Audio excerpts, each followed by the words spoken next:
Namaskar. Hello and welcome to P Guru's channel. I'm your host Sri. Joining me today, Gen Ravi Shankar, and we're going to be talking about what is really going on in Ukraine. Talks, United States appears to be on the back foot. If so, why? And all this and more. Let's welcome General Ravi Shankar. General Ravi Shankar, Namaskar and welcome to P Guru's channel. Namaskar and thanks a lot. Very interesting times we are living in. The world is changing very fast. So we don't know by tomorrow Ukraine will remain or not. Very true. Very true. Yeah. So Viewers, a 30-second history primer for you before I yield the floor to General Ravi Shankar. Yeah. What has happened about Ukraine is something, it's not yesterday or the day before. This has started 30 plus years ago. When the USSR disintegrated, one of the agreements that was agreed to on the US side was that there will be no NATO expansion. No new country will be added to NATO. But the US just waited for 3 years. Under Bill Clinton in 1994, 4 countries got added. And with time, more and more and more and more got added. And every time a country got added to NATO, the person who was running the show in Russia started getting more and more nervous. And then it was Putin's turn. What US wanted to do was to encircle Russia from the other side. They wanted to add Georgia also. So at some point of the time, what had happened was, I think 2013, if I remember correctly, Ukraine elected a Russian-speaking president. This is elections. They won. Yanukovych was the guy. He won the election, but America didn't like it. What did they do? They engineered this Maidan revolution, and they ousted Yanukovych. And to Putin, that was the last straw on the camel's back. What he did was he went and annexed Crimea. You can say it was a referendum that was rigged. Whatever it is, Crimea became part of Russia. And at that time, it was Obama. He didn't do anything about it. He couldn't do anything about it, I guess. So be that as it may, this is how the thing has been simmering. And with talks of Ukraine also being added to NATO, and then Putin sees the writing on the wall. Next is going to be Georgia. So essentially, NATO was going to encircle Russia geographically. You know that Finland and Sweden are the newest entrants to NATO now. So these are all some of the big picture geopolitical challenges that Putin had, and his response was to attack or invade Ukraine. I'm not making, I'm just making observations here. Right, wrong, we're not talking about it. This is where things stood on the 22nd or 28th of February 2022. War has been going on for close to 3 years now. People are sitting down and talking, and suddenly the United States is finding itself on the back foot. The reasons for that and the way forward as a general sees it. General Ravi Shankar, I yield the floor to you, sir. Over to you. Thanks a lot for putting all these things in perspective. I just like to add, as NATO kept expanding, outward towards Russia, eastward, and Russia couldn't do much about it initially, because it was weak. But Ukraine was a different kettle of fish altogether. Ukraine was the underbelly of Russia.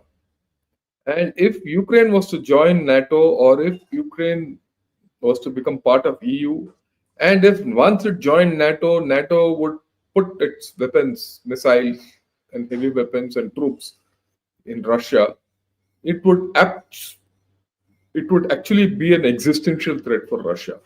And that is when Putin by then had made this no war pact with, or rather, no holds barred pact with China, and he strengthened himself. He built his military, he built his economy, and then went into Ukraine. Well, things have flown, for 3 years now. We've seen ebbs and tides in this war. So at this point of time, what's the status? Neither can Ukraine win this war, nor can Russia win this war. Both of them are actually exhausted.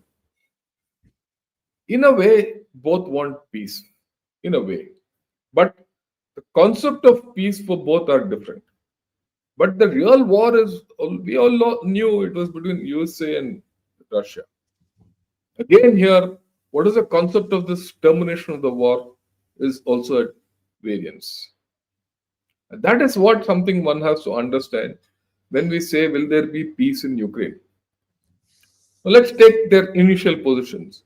Ukraine wants a peace where Russia is completely thrown out and its old borders, including Crimea, are retaken. That goes back to 2014, 2013 borders, right?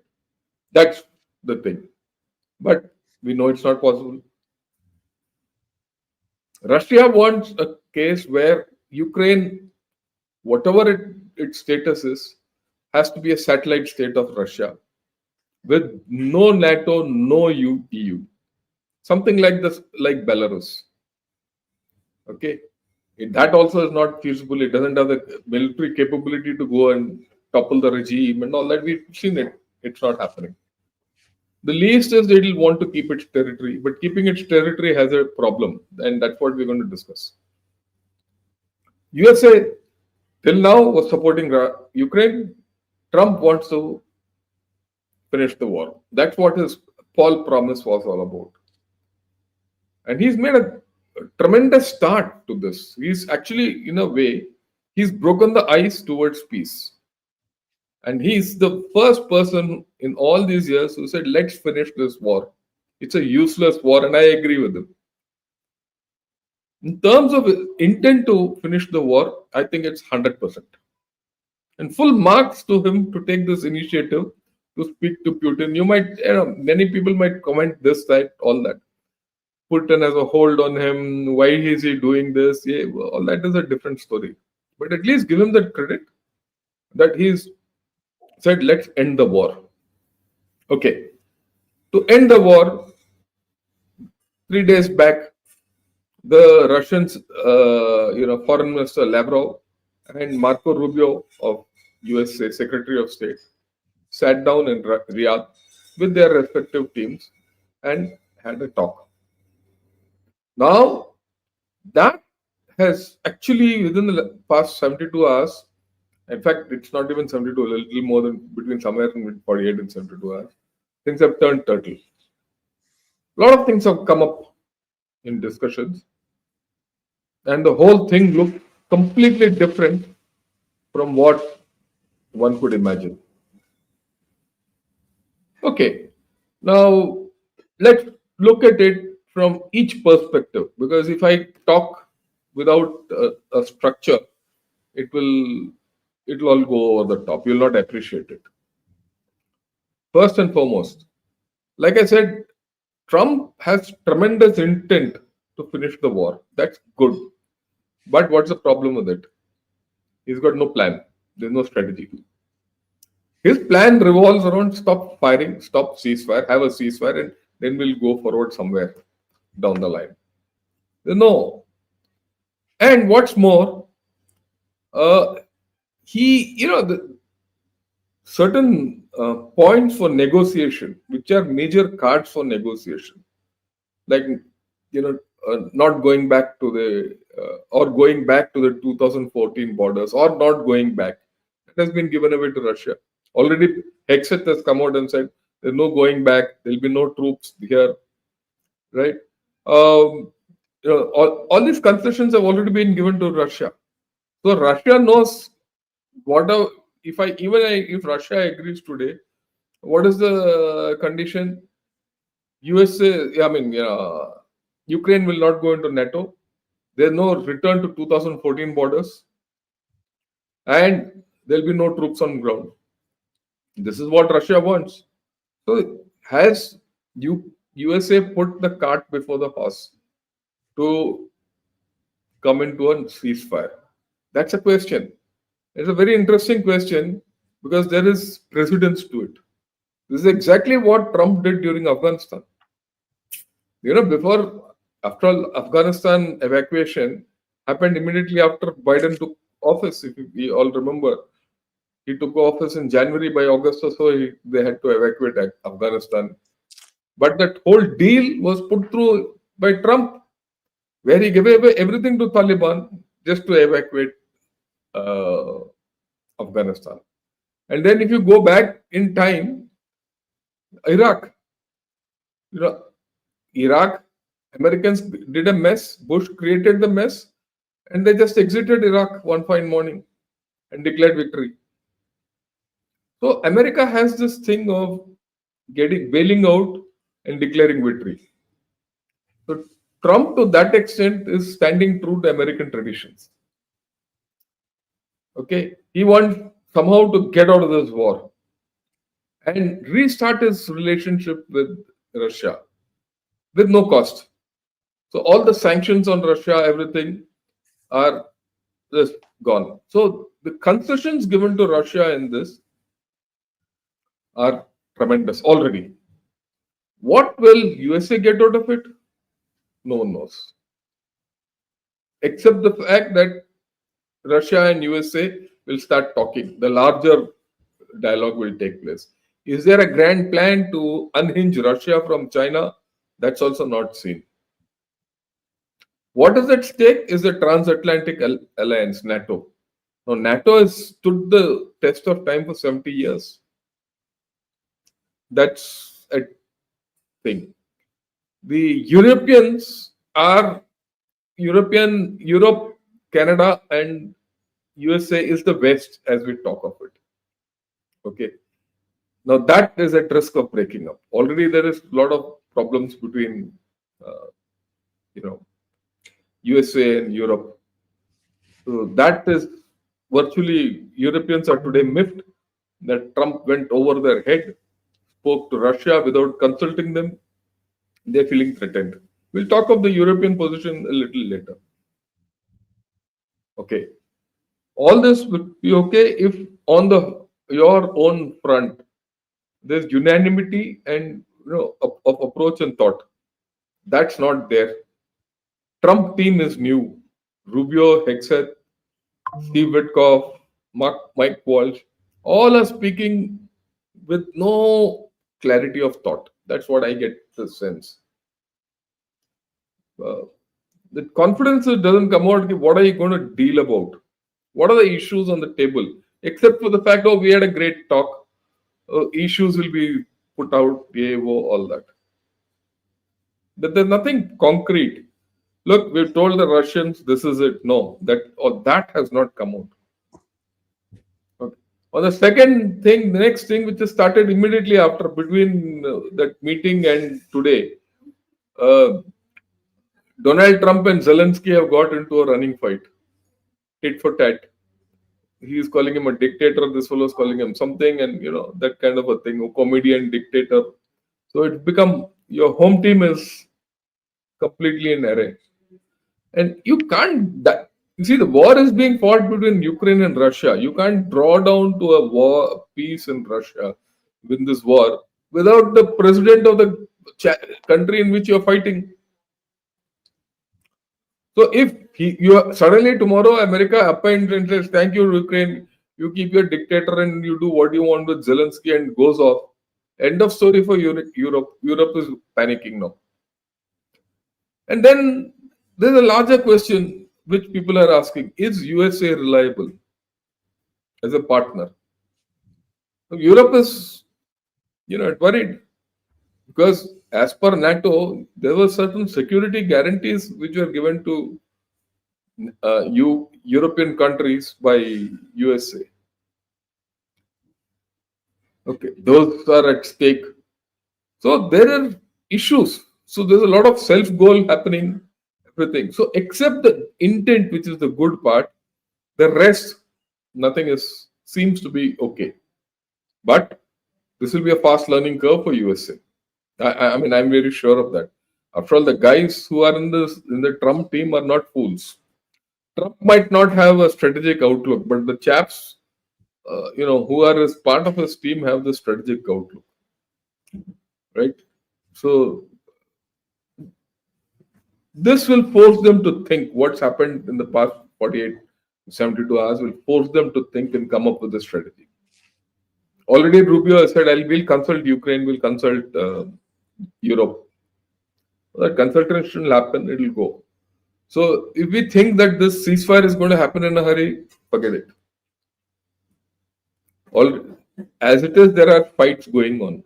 I mean, drone attacks, this attacks, that attacks are going on. The war is not ended. Good part, talks have started. Okay.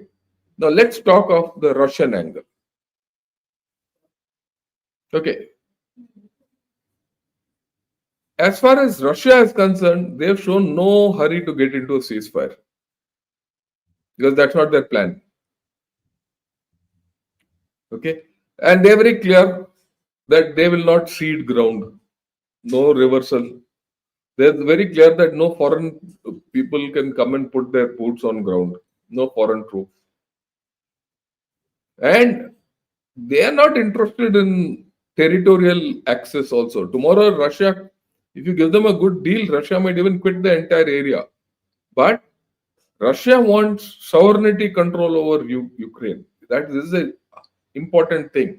We go back into 2022, this war almost ended. He said, look, I'm going to control Ukraine. Part of that.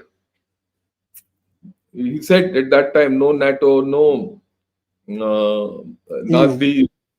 If you remember, he said, neo-Nazis, yeah, yeah, yeah. no Nazis, no Ukraine, sorry, no NATO, no not being part of European Union, Donbass, Luhansk, part of Russia. These were the four conditions, if you remember, Putin's conditions. He's still sticking to them, you know, and he's very clear that he wants to put his own man in um, chair Kiev. in Kiev. Now, you see, Trump has said, you're a dictator, no elections and all that. So, virtually, if tomorrow elections are held and Zelenskyy is out and there's a Russian puppet in Ukraine will become part of Russia in some as a satellite like Belarus is. So, that is the Russian plan. Is USA getting into this plan? There's the question. There's the question. Plus the fact that he will demand remove all sanctions, remove all restrictions. More, the way I look at it, Russia is looking at the bigger strategic game. He is not looking at ceasefire. He can live without a ceasefire also because Russia has got no capability of going forward. That's his problem. Okay, he's looking because Russia has been kicked out of Syria. So Russia will seek re-entry into the Middle East, right? So that is at stake. Middle East. Then Arctic Circle. You know, Russia is looking at Trump's plan of acquiring Greenland. That puts him in direct contact. See, today, point of contact in the Arctic Circle between Russia and USA is only Alaska. But if Greenland is taken over tomorrow, the complete Arctic Circle, that those politics and the Arctic trade routes, which Russia was sitting pretty with its, the northern Siberia, and Murmansk is a warm water port. Incidentally, Murmansk and Archangel are warm water ports, despite being closest to the Arctic Circle because of the currents, right? Well, Russia had a very strong presence there. But now, if Trump acquires Greenland the way he thinks and Alaska being what it is, there's a problem, right? So, but you look at the flip side for Russia. Is Russia strong? People say its economy is good and all. Yeah, its economy is good as far as many things are concerned. But it's a wartime economy. Today, its economy is up because it's producing weapons. People are working. Yeah, whoa, it's selling gas cheap, all that. But tomorrow, if all that has gone, it has to transit into a peacetime economy. That will be very painful for Russia. And if Russia doesn't get good terms with Europe, see, Russian economy will thrive only. We have to remember, all people, whatever people say, Russia and China are not natural friends. They are unnatural allies. Whereas the European Russia is more aligned to Europe.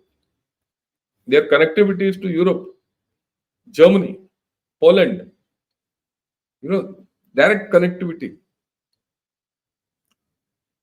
So Russia's economy is Europe dependent. That's the best thing for Russia. But if the ceasefire happens the way it's going, then Russia's got problems. No Russian will admit this, but that's the negotiating tactic. It's going to be very difficult. Okay, if tomorrow Russia has a deal with Trump, what about sanctions by Europe? They'll not lift the sanctions. And if Trump goes ahead with Russia and Europe doesn't lift sanctions, Russia will still be at a loss. Forget what happens to Europe. We'll talk about that. So Russia will still be at a loss. It's not hunky dory for Russia, as people think. And plus, it's exhausted militarily. It's lost a lakh people, give or take, right? And it doesn't have the capability to go forward. Oh, you can fire that arsenic missile and this and that and all that. Doesn't give you territory. It doesn't give you power, control, political control. Russia steps out. See, one of the problems Russia faces is okay. Even if it takes over Ukraine tomorrow, it will face a long insurgency.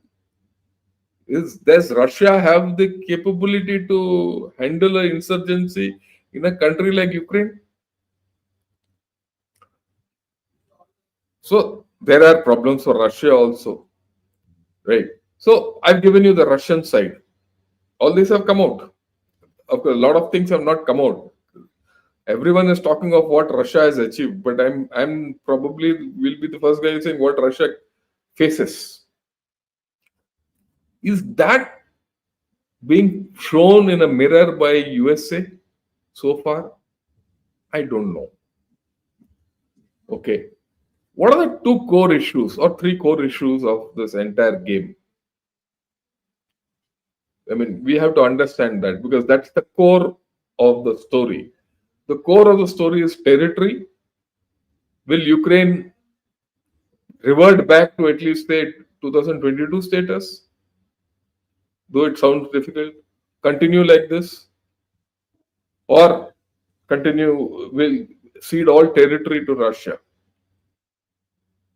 So these are the three options, and each of them have implication.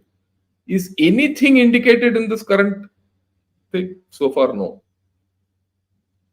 In fact, what has been indicated by USA is you will not go back to 2014 thing, so you will lose 20% of your territory.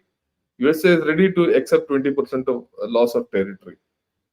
Okay, if Ukraine loses 20% of its territory, what is the status of the balance 20%, 80% of Ukraine? That's the question. That's the question which has to be settled in this whole story. Otherwise, this war won't end. At least some understanding has to be there. Will Ukraine be a thriving democratic country? If it is, will it like to go back into, will it at some later date get back into NATO and EU? That's something Putin won't like. Putin will say no. If that is the case, this war doesn't end, will continue. I'm sitting on a pig's back as far as he's concerned. Killing a few more guys, it doesn't matter. He'll get North Koreans, Nepalese, and all these fools and get them killed. Okay. Will it be acceptable for the West that Ukraine becomes a satellite state of Russia? If that happens, you're knocking at the door of Poland. Poland ho gaya to khatam. Your gateway to Europe is open. You go back to Second World War. What happened? The first country which Adolf Hitler took was what? Poland. Right? So, Ukraine is very critical today to not only to Russia, it's also to Europe. And as an extension to USA. The issue is, does Trump understand all this? Or is Trump scripting a new world order? Is Trump scripting a new world order where this world order will be of G3, Russia, China, and USA, and leave everyone to the dogs? Okay, in which case there's going to be chaos. Let me assure you, if this is, I mean, we don't know what Trump is thinking. और मेरे ख्याल में Trump ना सुबह उठ के सोचता है और रात तक वो बात खत्म हो जाता है. We don't know, and it depends on which side of the bed he wakes up also. If he's on the left, he thinks right. If he thinks on the right, he thinks left. I mean, that's the way he is. He's very transactional in his thinking. But like I always say, watch his actions. His actions. Actions are more important. So then, what about the security guarantees in this whole story? Ukraine will want security guarantees. Russia will want security guarantees. If tomorrow, I mean, just think there's a ceasefire, and across the current line in which troops are fighting. Okay, so yeah, this one. So, what is the security guarantee? That means to maintain this line, has to be some force on ground. So, will that force guarantee security of Ukraine? Will that force generate security for Russia and their conditions? Might not be. It might not come about. So that's a sticking point. That's a huge sticking point. And who will? Russia has already said no European countries will be there. No America. America, in any case, has not committed. So who is that first? Will UN be coming into the whole deal? But if UN comes, what is the guarantee for Russia, for Ukraine, that Russia won't invade back tomorrow like it has done? So that's also a problem. So territory, sovereignty of Ukraine, then guarantees of no war and security guarantees for Europe. These are the ones. See this map. You see Poland where it is. If Ukraine is taken over, Hungary, Slovakia, Poland, Romania, all these are under thing, and then it goes down to the rest of Europe. All these Baltic states will be in East European states will get knocked. If that happens, then you're looking at the old USSR construct.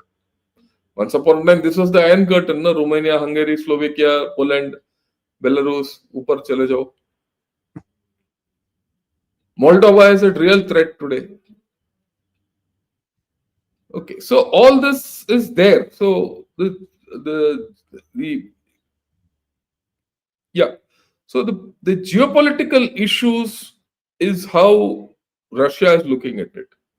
Trump is looking at it transactionally for a ceasefire.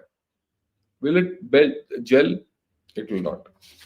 Okay, now let me talk about EU. No, not this. Take it off.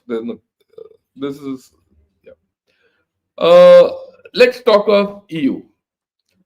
EU today, or the European states, they are leaderless. They are in flux. Elections are happening. Somewhere the governments are left, somewhere the governments are right. They don't have one voice. There's no leader. There's no tall leader in EU who can take them along together. They are worried. They are worried about the future of NATO. They are worried about their own security. In all these years, they were very comfortable that NATO was protecting them. America had their backs. Today, suddenly they find that there is no back. बस वो Atlantic है, वहां जाके मर लो. As like it happened, and they can Dunkirk themselves. They are in that state. So for them, preservation of sovereignty of Ukraine is prime. Unless they can hold Ukraine, they can't. So, but if Trump pulls out American support, already there are social media things that Trump has pulled the plug on Ukraine. So if that happens, really, forget about social media, then Ukraine has to step up. But Ukraine doesn't have capability. It doesn't have capability today. It doesn't have armies. So then it has to go back to the Trump plan, spend 3% of your GDP and hike up. If that happens, then Europe is back. Now, if that happens, there'll be a war with Russia. I mean, people are talking Europe ko chhod do, ye karo, wo karo. We must remember, and this is something I always maintained. In fact, other day in TV9 when I was talking, I said this also, that Europe is a set of rich nations, especially Germany, France, Britain. For this matter, let me put UK as part of Europe, though Brexit ho gaya and all that. So those are, you know, uh, also there. So these are rich nations. They might be having, at this point of time, their economy might not be great, but they're rich nations. They have technology and they have a military history. So their revival, if their back is to the wall, like like Putin reacted once his back was to the wall. Tomorrow, EU might also react. Complete Europe might react, right? And if that happens, a remilitarized Europe, I can see some comments. Oh, luxurious uh, European life, yeah, all that soft. Remember, if Europe remilitarizes, we rest assured we are then entering into Third World War. They will not keep quiet. Okay, so that is where it is. But right now there are no hard power. There are a lot of heart wrenching, then a crying and all that. So that is there. Their interest is European interest, preservation of sovereignty of Ukraine. Because in preservation of sovereignty of Ukraine, their own preservation is there, and NATO. So that's also up in the air. Okay, what about UK, France, and Germany? What will be their role? Will they step up? I don't know. UK has got a left wing. France has gone into some kind of an election of its prime minister. This thing is going on. Germany is under elections. Romania elections have been cancelled. So you see, the European politics are in a mess. Okay, let's talk of China. What is it in for China in this whole story? China has got worries. If China has got the worry, if Russia agrees to Trump and Putin have a deal, Xi Jinping तो बैठ गया ना, वो तो खड़ा हो गया कोने में. So they are worried about it. But that's something they have to live with. But they also have the thing that, okay, this might give us the opportunity of what I told you earlier. Russia, USA and China getting together, forming a G3 to run the world. It will be a more peaceful world. I mean, that's what people think. These are all thinking. This is all. But then there's another angle. China will say, yeah, dekho, that fellow took Ukraine. Why shouldn't I take Taiwan? And I'll use the same tactics. So China is getting ideas for Taiwan. So that's where it is. And China gets time to react to Trump and his antics. Because after all, remember, Trump is also still, Trump and America are still involved in Gaza, still involved in Ukraine. So they're still Taiwan focus is not there, China focus is not there completely. Plus the fact that Trump is doing a lot of inward damage, internal, he's internalizing. Dodge and Elon Musk is running riot. So that story is all. So those are the issues which the way China is looking at it. Okay, let's look at India. What is it there for India? Whichever way this whole deal goes between USA, Russia, Europe, and Ukraine, and from here, we weathered the worst. From here, things should get better. That's the way I look at it. You know, it because there are chances of the Russia-China relationship coming under strain, which is good news. There are chances of Russia-USA relationship strengthening, which is again good news for us, right? It will also, we need to play Trump. उसको उसको तारीफ करो, or keep him happy, humorous, and do what you're supposed to do, right? So I think this is also a time for us to focus on our progress. And this is the time for us to focus on China, Bangladesh, and Pakistan. Don't get involved in them. In any case, earlier also we never got involved with the Ukraine war. Let them do. But what is there in it for us? For us, this. For us, Middle East. India, Middle East economic corridor. Strengthen that. For us, look east. Act east policy. Start that. So we have enough on our plate by which we can, we need to look. I think I wouldn't say we need to look outward, but we need to focus inward. Our economy, resolve Manipur, resolve Kashmir, sort out Pakistan, sort out Bangladesh, and keep Chinese influence out. Good thing is Sri Lanka is with us. Maldives is 50-50. That's the way I put it. Myanmar is in a mess. Tomorrow in Gunner Shot, I'll be talking of Myanmar. Please join. And to talk of that will be with me the previous DG of Assam Rifles, General PC Nair, who was actually my subordinate when I was commanding. And I'm very proud of him. He's done a fantastic job as the DG of Assam Rifles. So these are the large issues I thought I'll put across. So the next question is, will there be peace? I don't think so. I must take your mind back to what Shreyarji said in the beginning. This peace was broken by USA in 1990 as they started expanding east towards NATO. Physically, this peace was broken in 2014 in the Maidan Revolution. And then it has gone one step by step into where it is today.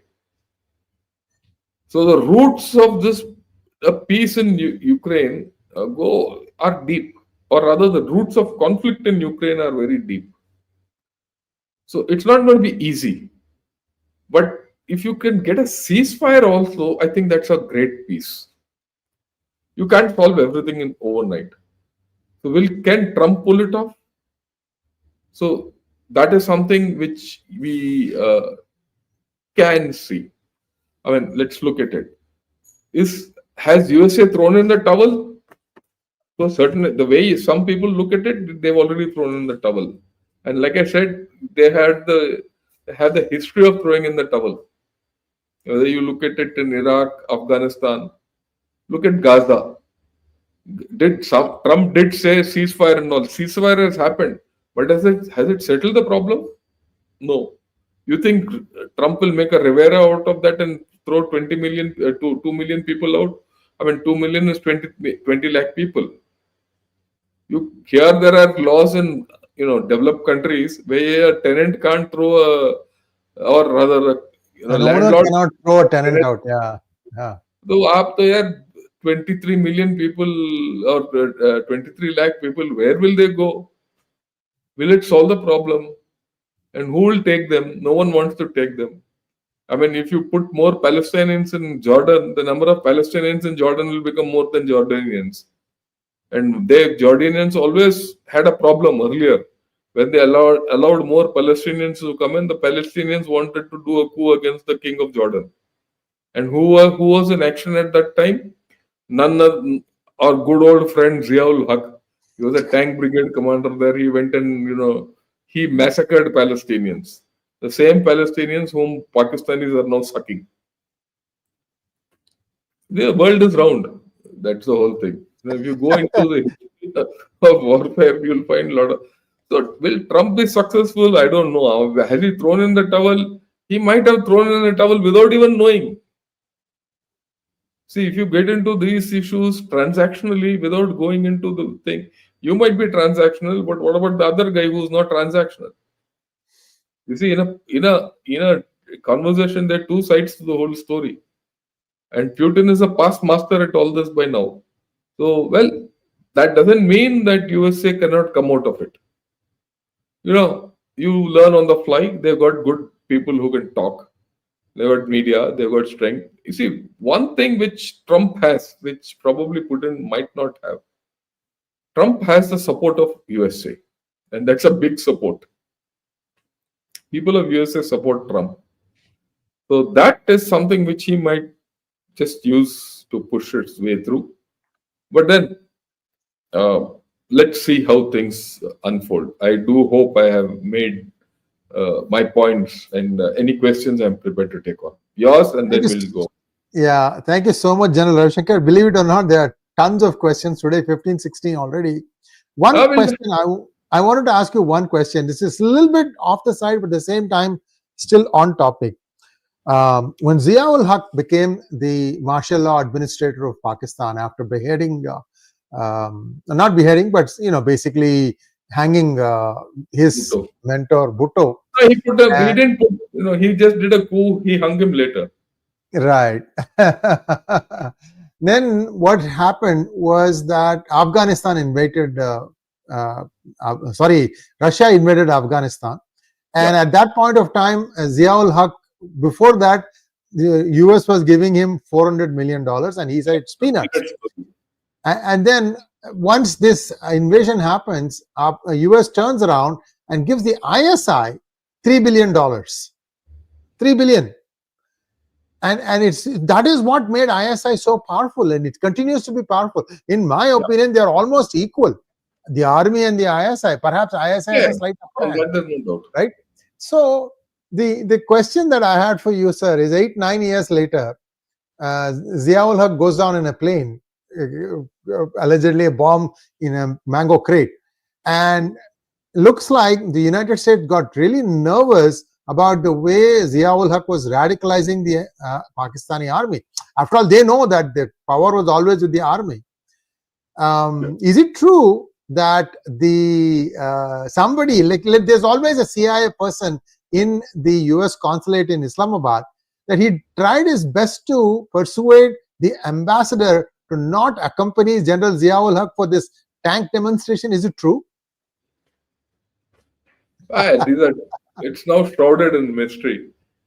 I suppose they'll have to take the reality to their graves, or they must be in some CIA file somewhere. So we don't know.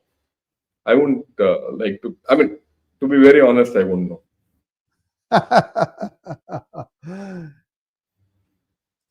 All right, so let's take some questions now. Shritik Khotari, sir, I have one question for liberals and Europeans. Where was your outrage and ethics when Monsanto, Cargill, Vanguard, etc., secretly purchased millions of acres of Ukrainian farmland? Why cry now? That's okay. That's geopolitics, Shritik. You can't do much about it. Yeah. Next one, please. Thank you, Jyotishmati, for becoming a YouTube member. Thank you, the Lakshman 2010, for becoming a YouTube member. Mangat Ranga wants to know lots of reports on USAID, etc. spending. Will they be able to find out how much money came back to politicians in the United States? Will there be prosecution on this account? We'll wait. Ask Trump. This is a Trump ask question. You must ask Trump, not me. Ask Elon Musk, Dodge, all those fellows who are doing whatever they're doing. How will I know what they'll do? Mangat Rangaji, the first person who's in trouble is Senator Adam Schiff of California. Just look out for what's going to happen. Next one. Yeah, Sanjay. maybe. Sanjay PR wants to know, Pranam CRG and Lieutenant General Ravi Shankar, sir. Is it true Videshi Mahila ka bete ko USA entry ban hua hai? Just saw it on Capital TV. I won't know. Next one, please. Sam Keating wants to know, Jai Hind, sir, I don't understand why anyone would oppose recent developments. It's like European politicians don't want war to end. They've kept the pot stirring all this time and continue to do so. Yeah, maybe. I agree with you that this is a useless war. It helps no one. But the fact is that it is happening. What can you do about it? The fact is it's continuing. Everyone has vested interests. So there's very little scope for this to, get back to normal. That's why I said I'm not hopeful of a peace. Ceasefire maybe for some time, but that will be a troubled ceasefire. Next one, please. It's me thinking. Thank you so much for becoming YouTube member. Manoj Soma wants to know, sir, might be out of context. Why? What is so special about the country that we absorb everything, whether good or bad? China gave COVID, we gave solutions, sir. Similarly, in case of Jews. I think it's our capability to withstand a lot of pain. Pe- People look at it this way. I think it's a strength. Your strength to absorb pain and give it back in due course and due time is a great capability of India, which you should never underestimate. People view it as a weakness. I view it as a great strength. Yeah. Next one, please. Naresh Neelakantan wants to know, do you think Russia was underestimated in the beginning, and was it really required after pandemic instead of progressive economics? Your thoughts, sir?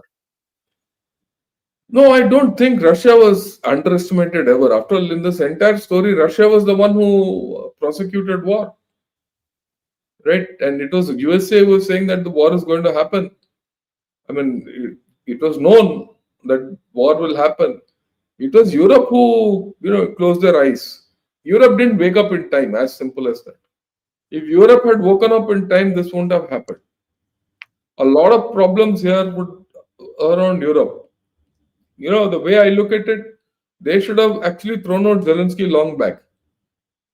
They should have thrown out Zelensky long back and, taken the peace deal within the first 3 months. After all, this area of Donetsk and Luhansk were not, and Crimea were not with the under control of Ukraine. Ukraine Yeah. for a long time. Not now, 2014-15. So you might as well do, something which you can't get. You don't have the strength. And there is, I mean, let's face facts. At that point of time, Putin was talking sense. He spoke of Nazis and all. Everyone thought there were no Nazis, but there were a clique. There were a clique and complete right wing fascists who overthrew Yanukovych. That Maidan Revolution, if you study, I mean, Maidan Revolution is nothing but what has happened in Bangladesh today. Complete. The story is the same. Now you've seen where Bangladesh is going, and that's where Ukraine went. And that is why the problem. The fundamental problem of this whole story emanates from USA. I mean, to that extent, I fully grant full 100% marks to Trump. That he's doing something completely out of the box. We say, do out of the box, out of the box, out of the box. He's come up with out of the box solution. Will it be implemented is a question mark. I mean, I've given you various facets of the story today. But it needs to end. Next one, please. Manov-san wants to know, is Trump's push to end Russia-Ukraine war to pave way for war on Iran? How would India be affected if US pursues such a route? Must Iran be defeated for IMEC to succeed? Oh boy, a lot of questions. Let's take one at a time. Sir. No, I mean, there'll be no war with Iran. Now or ever. Okay. USA will not make the mistake to get into a war. That they have not done so far. It's a good thing they have not done.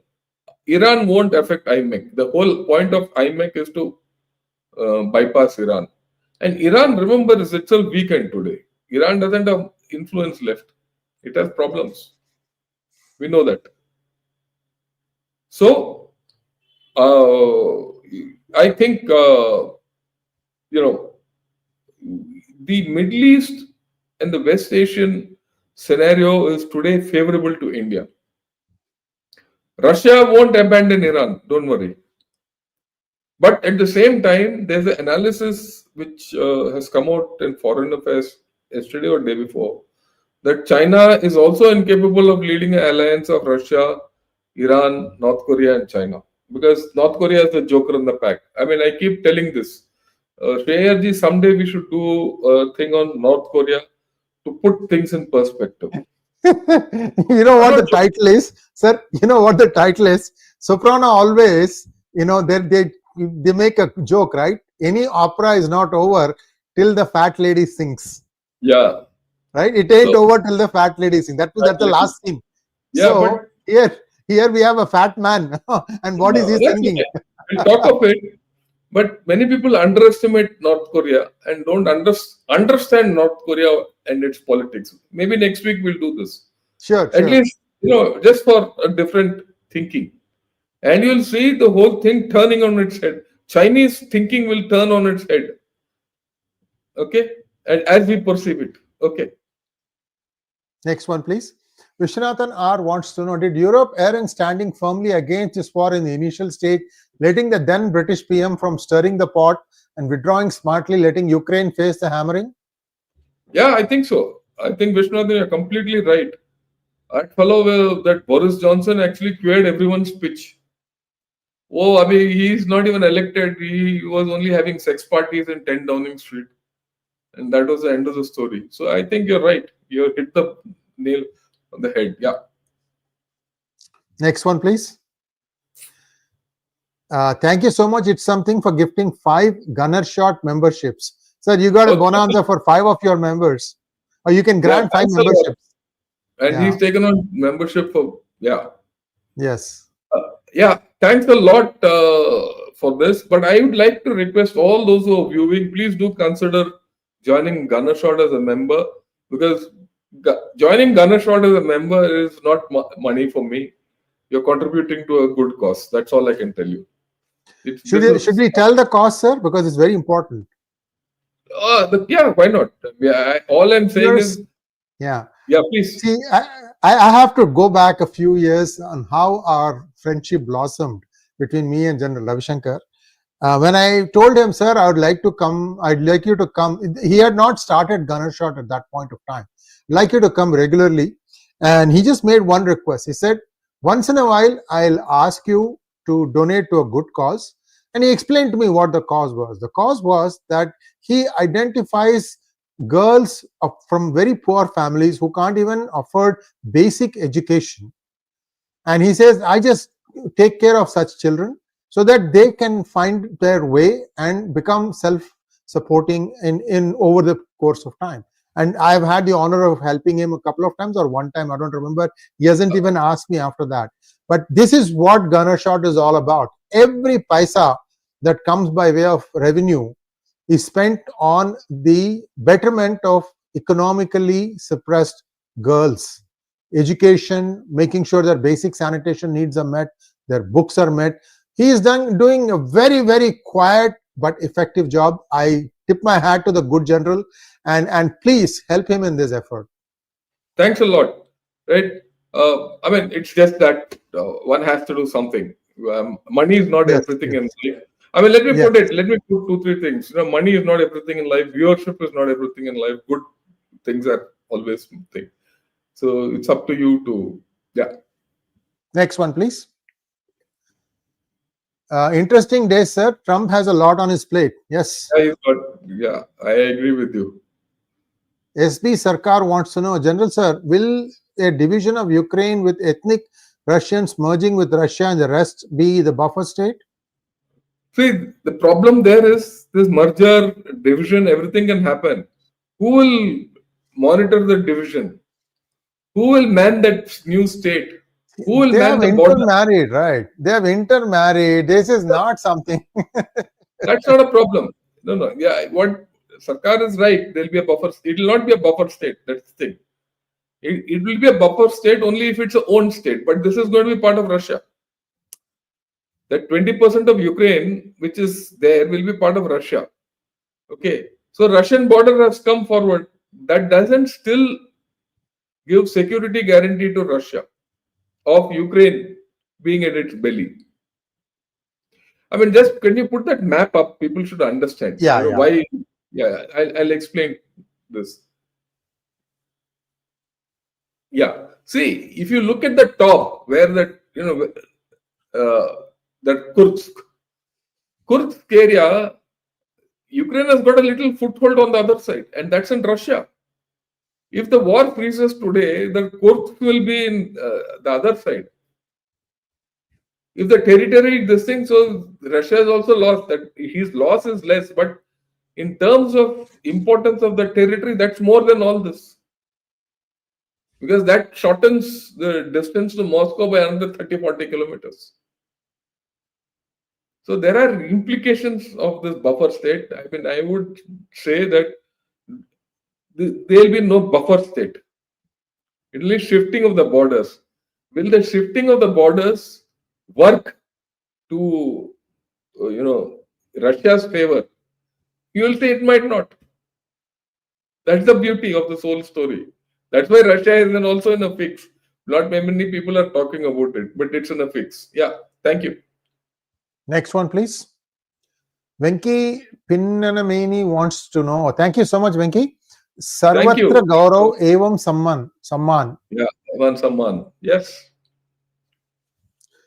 Bangalore Subramaniam Srinivasan wants to know, what happens to Transnistria in the next Russia's battlefront? This is somewhere near Baltics. That we'll see. See, that's the problem for Europe. Europe feels if everyone be given to Russia's demands, the next is that they will all sit in front of them. It's not only Transnistria, it's also Moldova, it's also Poland, all these areas are under threat. That's the problem which Europe is facing. And today, suddenly, Europe is thinking, let's revitalize ourselves. They know they have time. Russia will not invade in a hurry. They don't have, like I said, Russia can't expand westward anymore. But if Europe rearms, we are heading to a war with Russia. And if that happens, there'll be a world war. That's that's on the cards.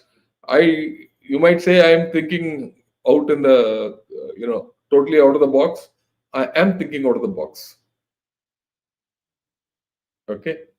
Is it probable? Might be probable or not, but that's part of the deal. Yeah. Next question. Next one, please.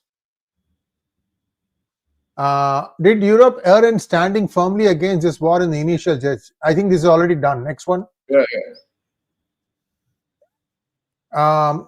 Anton wants to know, did the Ukraine war reveal China's drone warplane against India, Taiwan, No, etc.? I don't think so, because you see, this war has redefined this entire concept of drone warfare. It has redefined the concept of air war, air power also. So to that extent, that has happened. It's nothing to do with China. Next one, please. Namaskar, General Shankarji. Will NATO survive at all? Today it is at risk today. Today it is at risk. But at some level, I do feel, this is again my own feeling, if some rightist governments come into Europe, then you'll see NATO going over the hurdle. Okay. But Next one, let's please. see how things happen. Yeah. Next one, please. Kamal Monga wants to know, how long will it take to stabilize Bangladesh? Thanks. Look, you must understand, for 70 odd years, 50, 71 to now is 53 years, Bangladesh has not been stable. Even before that, if you go, East Pakistan was never stable. And lack of stability in Bangladesh is a function of 3-4 issues. People understand. Many people don't understand this. The first problem of Bangladesh is water, too much of it. Rains, cyclones, because the head of the Bay of Bengal is where most tropical cyclones come. And that actually defines the monsoon system. So the climate of Bangladesh hits it most. So that destabilizes the nation because of disaster. Disaster always destabilizes the nation. The second aspect of stabilization of Bangladesh or destabilization of Bangladesh is the increase of radicalism. That the increase of radicalism and Islamism in Bangladesh will not go back. I don't think so. So we have to understand these two issues. The third thing which will destabilize Bangladesh, will keep Bangladesh destabilized, is their population. The population is rising, it's not reducing, and the land is only that much. So that that part of destabilization will spill over, and you have to live with it. There is no solution to this. Okay, we have to live with it and manage it. Now, all these three things put together make Bangladesh a nation which will continue to be destabilized. You don't need external influences in Bangladesh to destabilize it. That's got an auto destabilization mechanism inbuilt in Bangladesh. Yeah. Next one, please. Rasheshwar Nath Rana wants to know, General Shankar sir, is it true that a rich nation like Britain owes us $45 trillion, or is it fake news? All this is fake. Next one, please. Fact checker wants to know, after World War II, EU had no threat from Russia.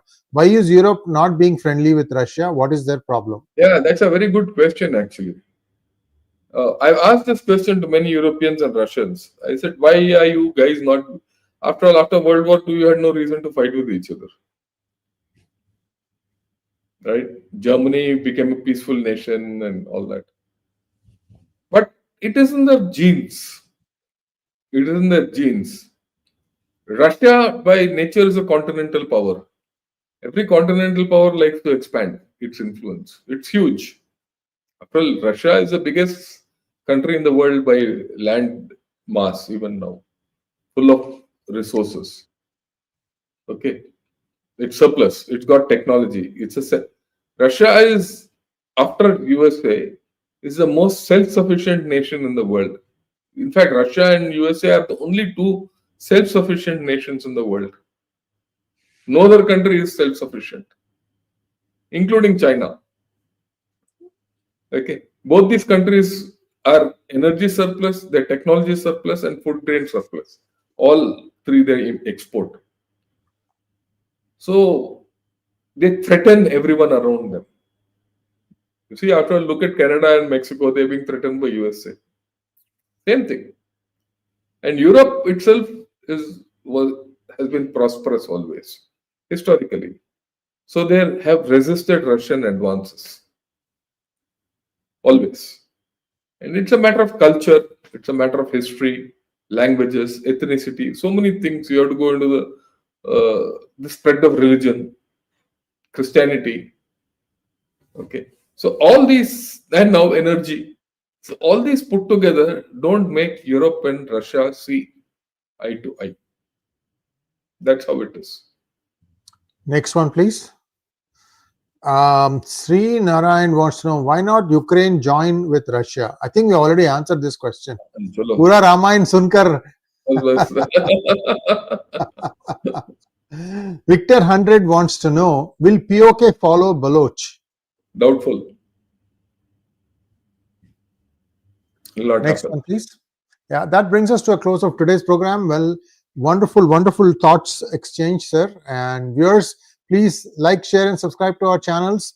And Ganashot is worth its weight in gold. It is serious discussions about army, geopolitical objectives, viewpoints of very senior people who come and give their pearls of wisdom. Do watch it. And we try to rebroadcast some of those things on our channel too also. If you miss it on Ganashot, you can always get it on P Guru's channel too also. General Ravi Shankar, thank you once again, sir. We'll see you again very soon. Namaskar. Yeah, thank you. Yeah, we'll see next week.